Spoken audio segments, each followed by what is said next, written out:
Right now, we're seeing a sentiment score of plus 0.45 for artificial intelligence, which stands out against the historical baseline. This isn't just a typical reading, it suggests a notable shift in the collective mood toward AI.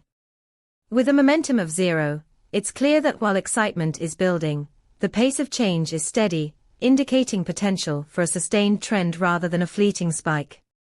Our API returns comprehensive sentiment analysis, including semantic clusters, that can help you dive deeper into the nuances of these sentiments. For instance, you can leverage this data to tailor your AI product strategy, aligning your features with what the community is feeling and discussing. To explore this further, visit pulsebitlojenterprise.com/docs. Get the insights you need to stay ahead in the evolving AI landscape.